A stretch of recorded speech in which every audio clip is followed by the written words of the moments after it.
Hey guys, it's Mongolian Mindset, and Shelly actually showed up today, guys. This is amazing. On time. It's crazy. Who is this person? I don't even know. But we got me and Thomas here today, and we're gonna be interviewing Sebastian and helping him find his type. So Sebastian, you don't have to go on any traumas, anything like that. We will just ask you questions and try to amongst each other, try to triangulate down to find your actually best fit type. And you're free to do with that whatever you feel is necessary, man.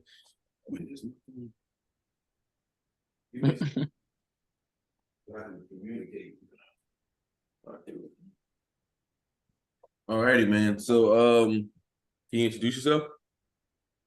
Sure. My name is Sebastian. I'm 27 years old.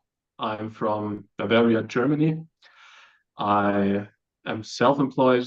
I work as a web designer, but I actually graduated law school. Wow. And yeah, I'm excited to get more insights into what you think my type is. Okay. What made you go to law school? What's the story behind that?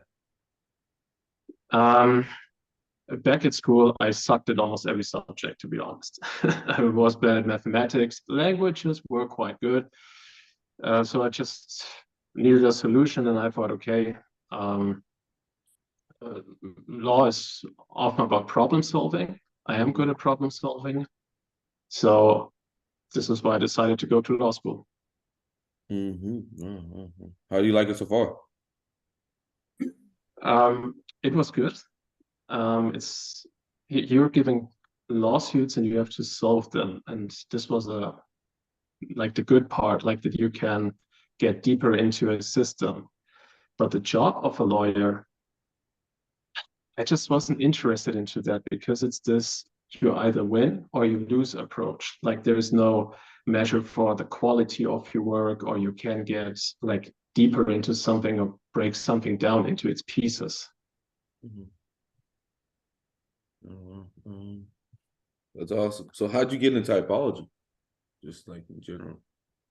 Um, about 4 years ago, I was crazy after all kinds of personality tests. I looked up different different Hogwarts house tests of Harry Potter.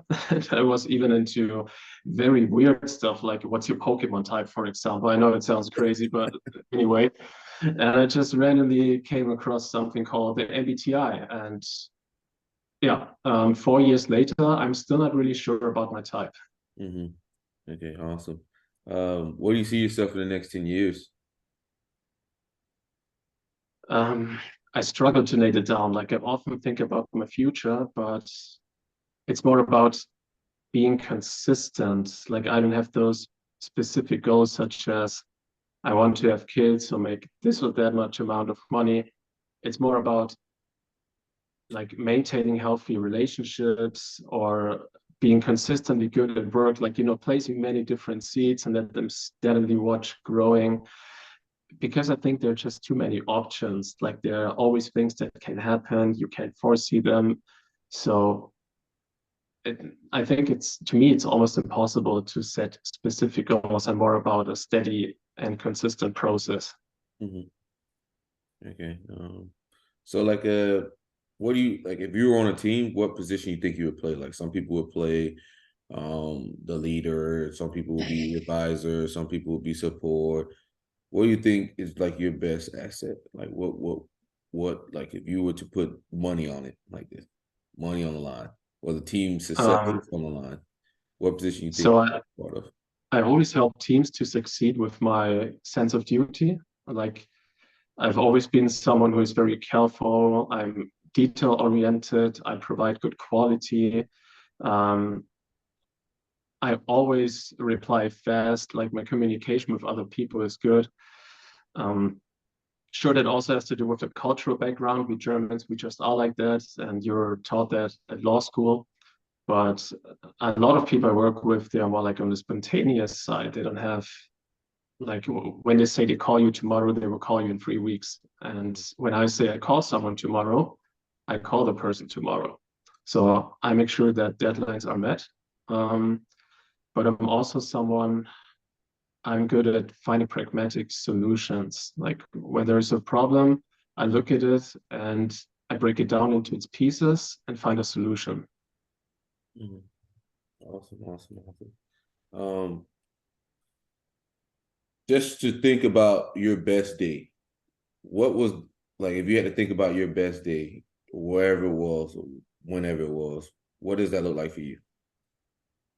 Best time, happiest part of your life.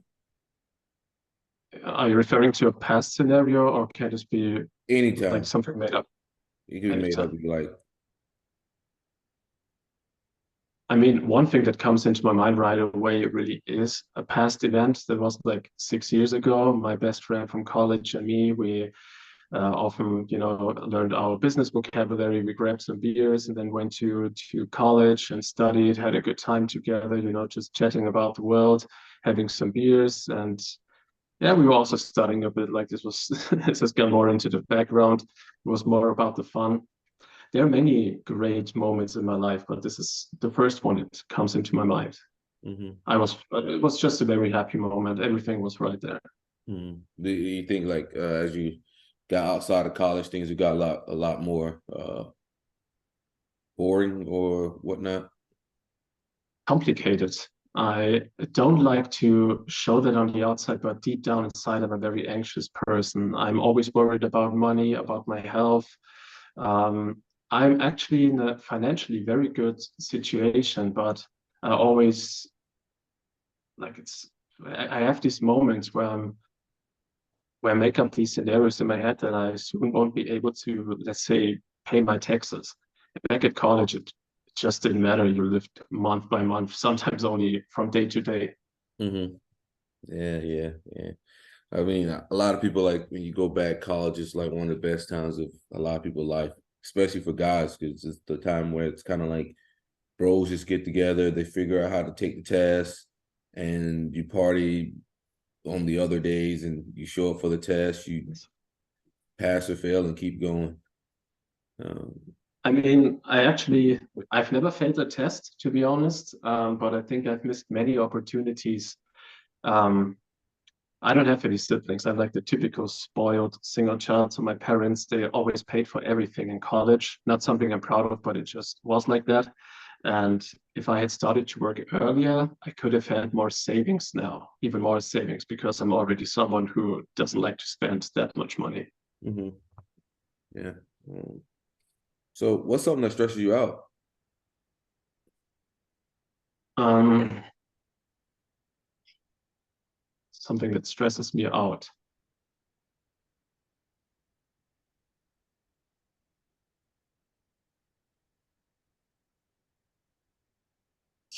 That I'm sometimes a bit, I don't know if neurotic would be the right word, but I overcheck things sometimes. Like, I'm not afraid of receiving criticism. I can handle that, but I'm just someone, I always want to have the perfect result when I do something. And let's say I write a blog article for a client. Mm-hmm. It might be that it's only like a short text, let's say like this, 150 words.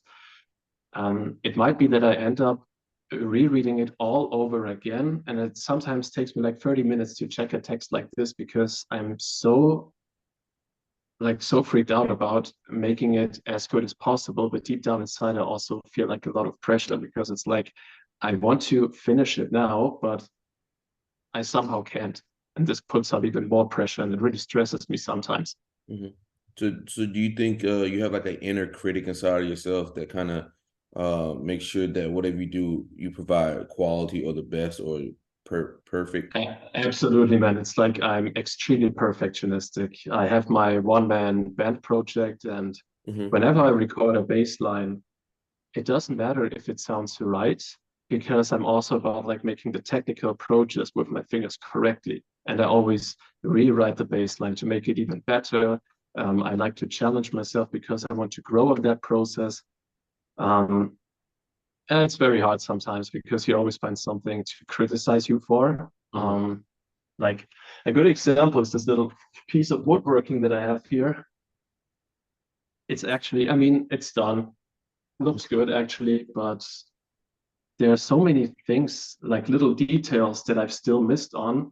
and people would comment this on like, hey, it looks great, and all I see is like, yeah, like a bunch of mistakes. I am happy with the end result, but it could still be better. Mm-hmm. Yeah, you're definitely a perfectionist. Absolutely, Definitely a absolutely. perfectionist. Okay. Yeah. Um, I don't know if you're married or not, but what would be your ideal relationship? My ideal relationship, it's actually the one that I have. Like my girlfriend is very patient. She uh, like she's loyal, but yet she also has her own life. Independency and freedom is always something that you should reach out for in life. It's like not arguing a lot, having a good time together.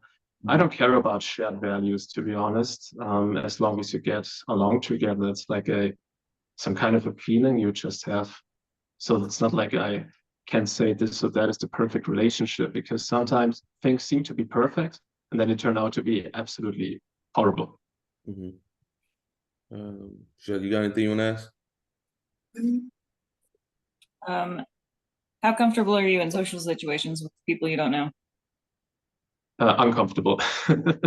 it's it's like I'm afraid of their emotional response in some way. So like even when I'm in the grocery store and there's that old lady won't let me go through, I hesitate to just say, could you please let me through? Because I already imagined her like yelling at me or being mad at me.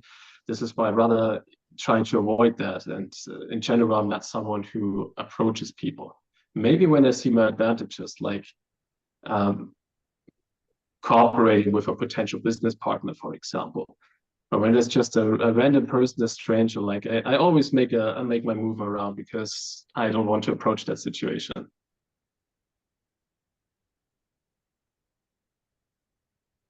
Thomas? Yeah. If you could have 3 wishes, what would you wish for? That's a tough one. I think teleporting would be something great. I would like to teleport, but not because I want to like go on holiday. Like if I want to see Paris or Rome, I just go to Google Pictures. I would like to see more of North Korea. I'm very curious about countries or places which don't give us a lot of insights. And I would be curious to figure out more about the unknown, actually. So this is actually a place where I would teleport myself to. The next thing that comes into my mind is being able to live forever without aging after 30. It's like, I don't know, like when I just look at how technology has progressed in the past 15 years, where will we be in 500 years? Unfortunately, I will not be able to see that, but I would be curious about. Well, and the last wish, let's do something for humanity as well and just say that I could end all wars and all crime in the world. Nice. What are 3 words that people would use to describe you? Impatient. I sometimes push people, like more the laid back side, but when someone texts me, I will text you later again to tell you when you can come over, and he hasn't responded in like 2 hours. I make a little hint so that I get finally the answer. And my parents would say I'm like a closed book because I don't openly talk about things often. This has also caused me a lot of problems in past relationships. I just think my problems are my cup of tea. I don't want to occupy the minds of other people with it. Yeah. And the third word would be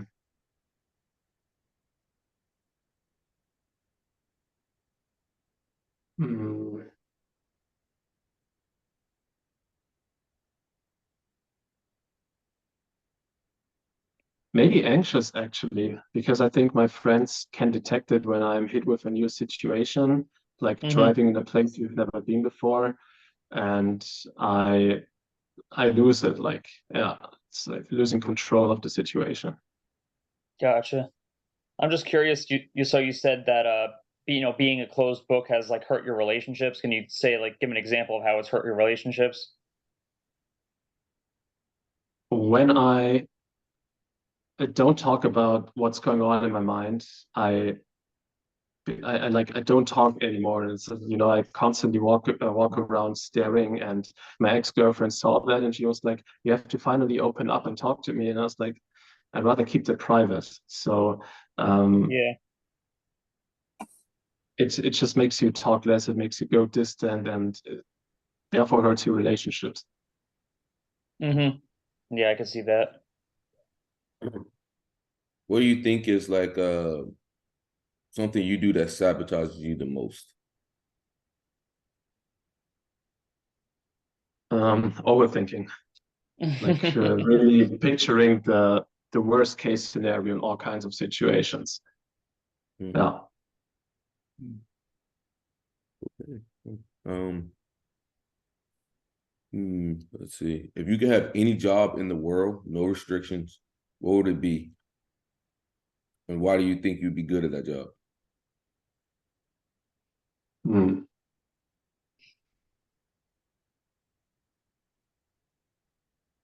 I would actually become someone who builds music instruments. Like I've always had this thing that I like to look at end products and break them into the pieces and doing something practical and hands-on. And as I'm interested in music, that would be a perfect fit because I then would get deeper into like figuring out what are the components that I use to, let's say, create a guitar. And I could combine that with my interest in music. But I could mention many jobs here. Like another thing that comes into my mind is maybe the job of an architect. Not in a way that I'm a visionary or something like that, but it's pretty much the same. Like we look at these huge buildings and we see them, but what excites me about it is more like thinking about that they're materials which are probably useless by their own, but we can use them to put them together and create buildings which reach the sky and they don't collapse. So I'm not sure if I would be good at this job, but just getting into the system of the work of an architect. This is very interesting, I think. Mhm. That's How do you yeah. feel about being told what to do? Pardon? How do you feel about being told what to do or about authority? I need authority in my life, actually. I can't handle persons who have a very strong presence because I feel submissive to them, and I somehow need authority. But at the same time, I hate it when people tell me what to do because I think only I know the way it works best for me. Mhm. Have you ever had like confrontation with authority? Like yeah, back with teachers and yeah, actually it was only all school related when we talk about authority and making bad experiences. Mm-hmm. It's like I just can't handle that. It's when the police controls me when I'm driving, I get extremely nervous. Like once I had a situation, an officer actually asked me, "Are you on drugs or something?" Because I've never seen someone nervous like you. I'm just like, yeah, it's the uniform, guys. To be honest, authority makes me a bit nervous. Yeah, yeah. Um, if we were to fast forward your life to 100 right now, what would be something you think you missed out on? Hmm. Probably taking more risks. The only risk that I've ever really taken was becoming self-employed. But actually, I'm very risk avoidant. I'd rather stay in my comfort zone. And yeah, I think anytime soon I will look back and regretting that I just, didn't start traveling more or I don't know, try out bungee jumping, for example. On the one hand, I'm not mad about it because I like staying in my comfort zone when it comes to things that require you to take risks. But on the other hand, I think you can only make great experiences with that. Mm-hmm. Okay. Yeah. How do you deal with your anger? But my anger, hmm, You ever get angry? No. Yeah, I mean, it might be that when I'm for myself that I start screaming, or it even happened that I destroyed something. But when other people are around, I just, swallow it down. It's like, okay, keep cool, you can do that. And then it won't take long until it's gone. Mm-hmm. I'm just wondering, like the whole thing with authority. Do you think like your like I guess attitude or whatever towards authority has like is there like a connection to your upbringing or where do you think that comes from?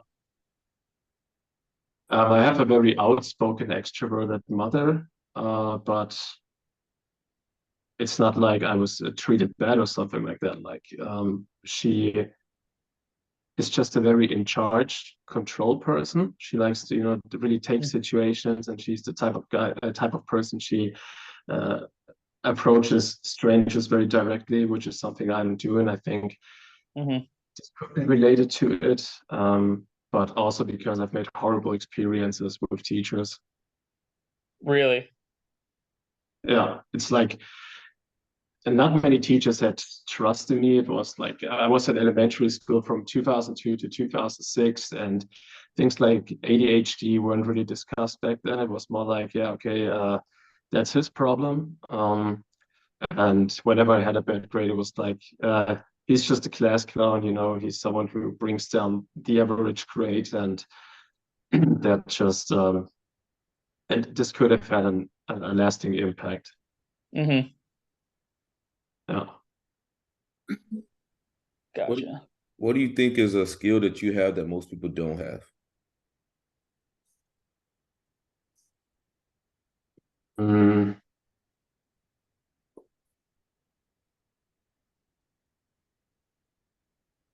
Actually, I mean, this is my perception. I don't know how you would judge that, but I think I'm good at like already like when someone asks me, I know what I should aim to exactly. Like a lot of people, they first talk around for 2 or 3 minutes. They don't give a clear structure or a direction.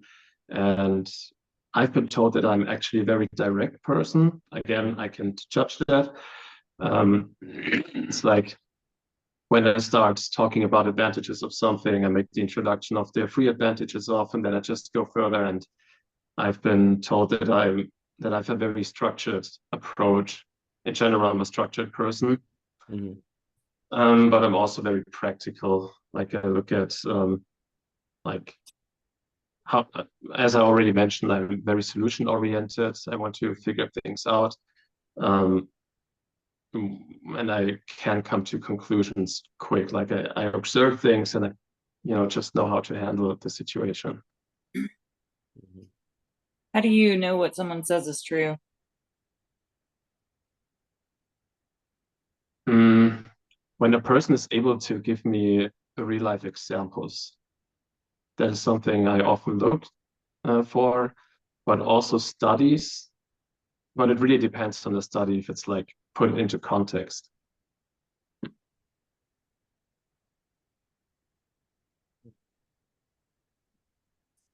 Hmm. What would you like to be remembered for?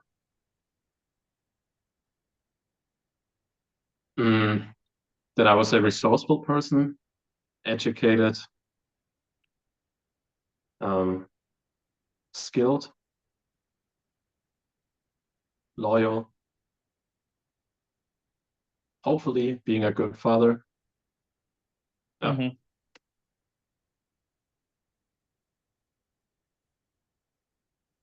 Hmm. Hmm. How was your childhood? Could you like explain like I guess give us 5 words that describes your childhood. Happy, chaotic, spoiled. um,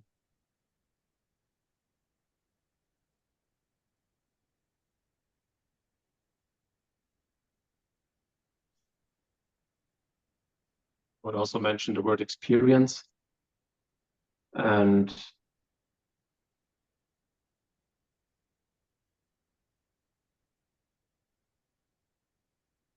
like present. Like I was always present in the moment, didn't think about my future. Many kids did that back then. I didn't. Mm. I was all about enjoying life back then. You all about enjoying life. But I say you were all about enjoying life back then as a kid. I mean, I like to. I often was outside, played football, or you would say soccer probably. Played a lot of video games. I went to holiday often with my parents. So it was a very fulfilling childhood with a very good relationship with my parents and having a lot of fun, a lot of support in my life. Like my parents were never mad when I brought home not a bad grade in mathematics, which happened quite often.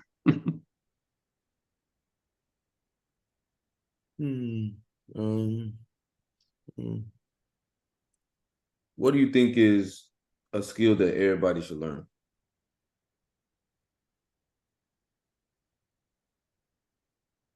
I think in general, people should be able to,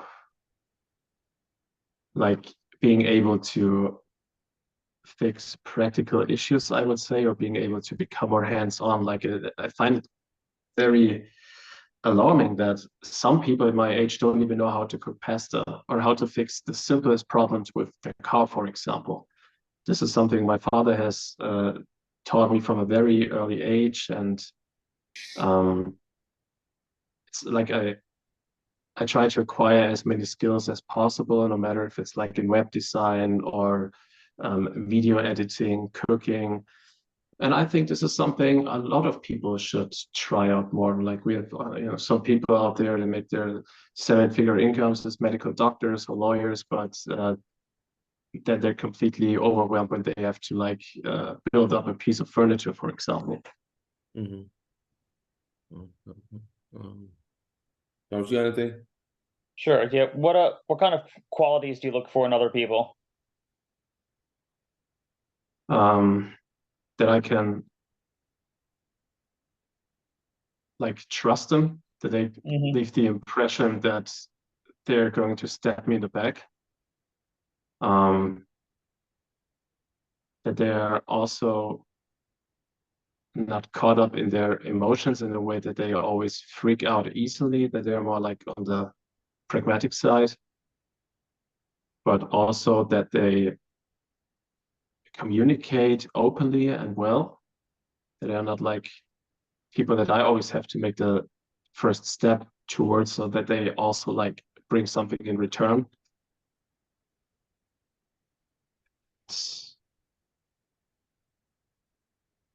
That you just get along. Like it's this feeling you have when you talk to someone, and sometimes it works out, sometimes not.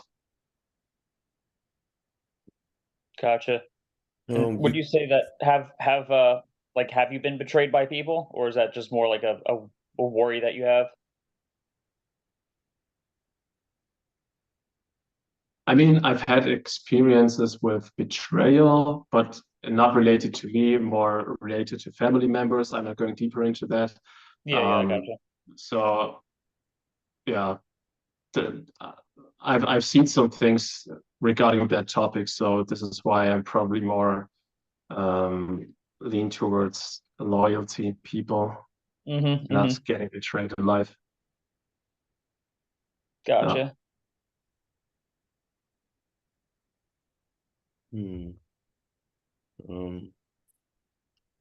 What do you think about the past in general? Like, what's your overall?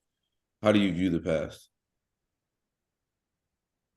I think the past is something we can learn from, but it's also something that we should partly ignore because it just doesn't determine our future life. Like people often think of the past as a regret, but I think everything that happens is a consequence of our actions. And I think if someone is able to say, I live a happy life now, why would you live with regret from something from your past? So I think it can be a good teacher, basically, but just dwelling on it or always looking back on things is not going to help you with your life. Yeah, 100% agree. I Mhm. feel as though the past is dead. There's nothing you can do from it. There's no way you can like Exactly. shift it or change it or manipulate it. It's gone. Yes. The only thing you can do is move forward. That's why, like, even when someone dies to me, it's kind of like you can't go back in the past. You can't change anything. You just got to keep going forward. So it's just Exactly. Like you have to build on your future instead, because this is what you can change partly. yeah, yeah. Biggest problem is with humanity. Biggest problem with humanity.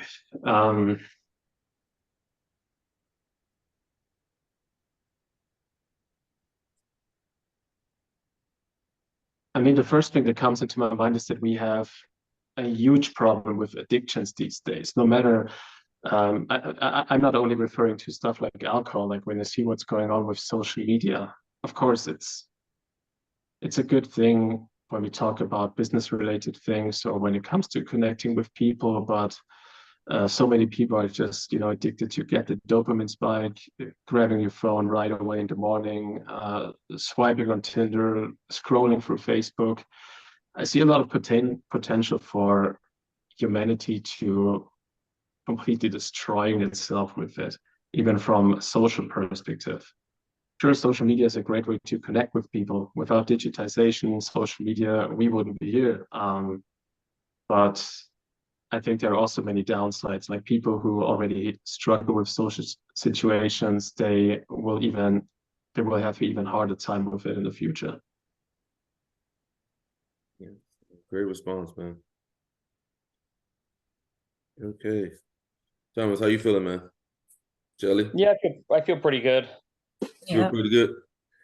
All right, man. So what we notice about you is you notice from yourself is you're very direct, okay? Which means you're very specific, concise, and to the point. So that eliminates all the informative types. You can't be one of them if you're direct. You're very systematic. There's pretty much like you have a structure or systems to control your life or get control of your life. You're always looking at things from a systematic point of view. That's just how you view the world. So that eliminates you down to 4 types. Obviously they're both TEFI users. So you're a TEFI user. You're responding. So what responding means is that you're introverted. So you're down to 2 types right now, down to ISTJ and INTJ. And we looked at, like, when you talked about things, you were very focused on the process of things and not the outcome. When you were breaking things down, it was always about the process, and not the outcome itself. Like, the outcome is not as important as having the perfect process for you. So that would make you process oriented or progression focused. And with that being said, we think you are an SENI user. So we have you down for INTJ. And the big selling point was when we asked you about the past. Your perception of the past was basically like you didn't value it at all. As an ISTJ would more enjoy reminiscing the past. So Okay. got you as INTJ. What did you think you were by chance? Honestly, I was typed very often. I was always typed as an ISXP, so I often had ISFP actually. I was ISFP? yeah, ISFP. I even had Oh. ISTP, so I was actually sure that I would be like NE polar. INTJ actually surprises me, especially because you asked me where I see myself like in 10 years, and I thought INTJs are the types that could like give an answer right away. Like I would be here and there, and I'm just more like a steady process. So I really thought INTJ is impossible. That was like one of the types I sorted out very early on. I always thought I'm either ISTJ, ISTP, ISFP maybe. Yeah, I'm surprised by the end result, to be honest. Yeah. Stereotypes online. Huh. Wait, I said the stereotypes they have online aren't exactly accurate for everyone. They're different Enneagrams. But Yeah. I mean, what I also considered here, and this is why I thought I actually have very weak TI, which is why I was sure about ISFP, is that I change my opinions very often. Like I'm someone I could be convinced about things for like 5 or 6 weeks, then I just change it right away. And I once read that this could be related to like weak TI. Like, okay, I think, this is the right thing. And then next week, I think this is the right approach.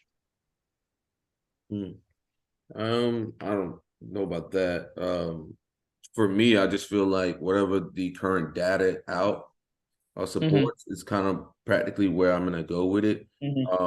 Most times I'll look at the data and then I'll be like, okay, I will accept the data first and then logically deduce if it's logical or not. It's not like, like some types will logically look at the data and then accept it. Like I accept the data and then I like over time I'll make sure that it's like it has logical consistency. So Yes. if it like if I like let's say if I'm reading a book, I'll read the book and I'll accept the book, but then I'll like slowly but surely find out the inconsistencies in that. But usually I accept it first and then do that. So that's like a TE approach. As in like a TI approach where you reject immediately anything that doesn't logically add up. Yeah, I mean, I just see that I will check things after some time to make sure it's right. Like an extreme example is for like 2 months, I was on the carnivore diet, partly even on the primal diet. So I only ate raw animal foods. And after that, like from one day to the next, I was convinced that veganism is the better way to live by.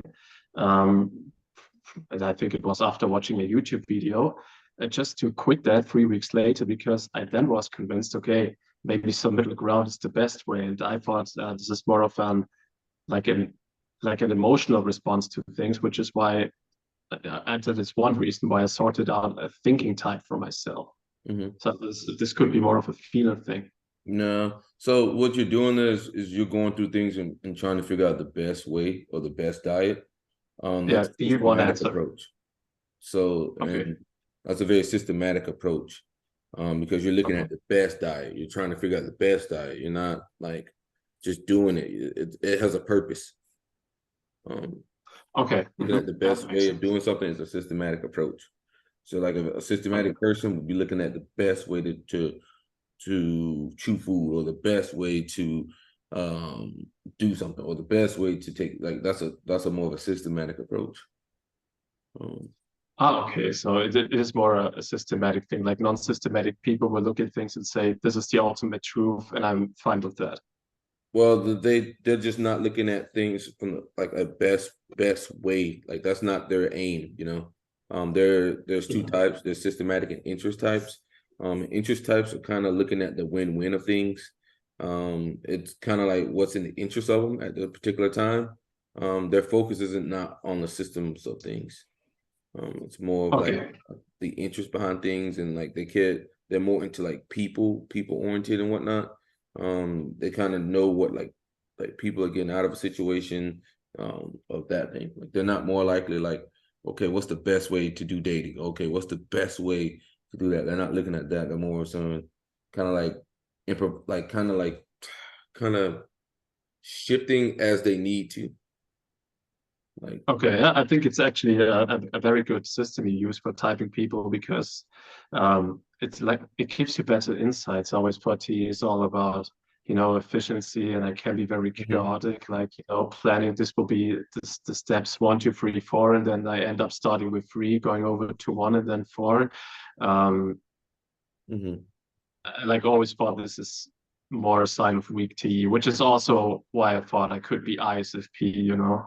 So like not really sticking to a plan and just becoming chaotic in a process. Yeah, so chaos would be more of a progression type. They're more chaotic with their approaches to things. The outcome types tend to not be as chaotic with their approaches. So like myself, I really don't like chaotic situations or being in them for long periods of time. You'll see like a different side of me come out. A very angry side of me comes out when there's really chaos. Yeah, but I get that. But I like can structure things. I actually had an appointment at my doctor on Tuesday, but I went on Friday instead, because I thought there's so many appointments on that day, so much work to do. I need to structure it now. Like I can't do all of that at once. I first need to sort things out and look, how does it fit in my overall weekly plan? Because otherwise I get freaking crazy about it, Yeah. Thomas, you got anything you want to Yeah. say? Well, I'm just curious. Just going back to like, ISFP and those other types. The thing is, yeah, you're very direct. I mean, that was the first thing. Like we noticed that immediately that you're very direct. So that would eliminate ISFP. That you're very systematic, and if I asked you, you're probably very. I think you're very regimented with things. Like you have like a like Mercer's saying, you try to find the best way to do something, or like yes or yeah. Yes. I think ISFPs, they think they more like wing things, and like as far as what you're talking about is like you have a lot of anxiety, you worry about like, oh, what can go wrong. The ISFPs and the ISTPs, I don't think they don't really worry about that, like what can go wrong. They're just very grounded in the moment, and then if a problem arises in the moment, they'll find a way to deal with it. But they're not like like you and me, we're very similar. Like a lot of the things you were saying like resonated with me because I'm an INTJ. So like, the things you say about like, oh, I don't take enough risks. I'm kind of like paranoid about things that can go wrong. I'm paranoid about my health or whatever it may be. Those are all things that I relate to myself. Yeah.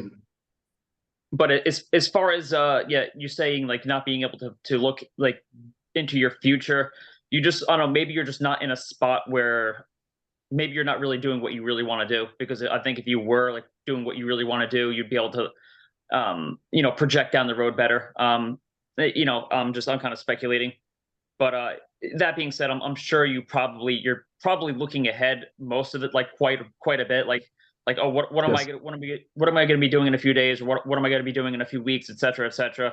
Like you're looking ahead, like whereas not everyone thinks that way. Yeah, that's definitely true. I always look ahead, like it's often like only 2 or 3 weeks, but I have a clear plan. Still, And yeah. What you said about always the right answer or doing the things the best, I can totally relate to that. Like once before I tried dating apps, I did my research, what is the dating app with the best, which dating app is best for men on like getting a potential partner. Like even that was a very analyzing approach. Yeah. About my Enneagram, I'm sure about that. Like I just say what I think. I'm a 6 wing 5, like anxiety and that's what we're gonna say, 6 wing 5. Yeah. Because you seem to be very fearful. You got that fear going down like crazy. You got that going down kind of crazy. I would probably say you're more on the guess SP, right? What do you think, Thomas? SP, self prevalence, 6. Self-preservation, probably that one, because the sexual one is the counter type, if I remember correctly. Yeah. So, and he's not the social one, so that would mean the SP. Mm-hmm. Yes. The subtype. Yeah. Pretty cool. I was really sure about that. Like the counterphobic 6, no way. I don't take risks often. And SP6, all of these worries about health and stuff like that. And really? Yeah, it's crazy. Like yesterday, I had a blood test, just for preventive reasons, and I'm so shitting my pants to get a result. It's not normal anymore. I constantly think about it. Even when it comes to things like paying taxes, like will I be financially safe in 5 years and stuff like that? It's sometimes crazy. So yeah, everything you just said is like future focused there, man. And actually, now that I'm thinking about it, I think maybe the reason that you're having you might be having trouble with NI is because you're so anxious. Because I know times where I've been anxious or stressed out, like it shuts my NI off. Like I have trouble like looking into my future and planning for my future when I'm very anxious. So I think again we've only been talking to you for about a half hour, but I mean maybe if you can get into a position where you're not so anxious all the time, you'll have a much easier time of using your NI. I think you're probably using it in different ways. He's using it. And ways when it comes to problem solving. Well, you really don't even realize it that you're using it in a lot of your problem solving. It also comes in a way that I try to prevent myself from harm and danger in the world. Wow. It was a pleasure, man. Thanks, guys. Thanks for your time. It was an absolute pleasure, man. All right. Thanks again. Thanks for your time. Really appreciate it. Take it easy, man. See you guys. Bye.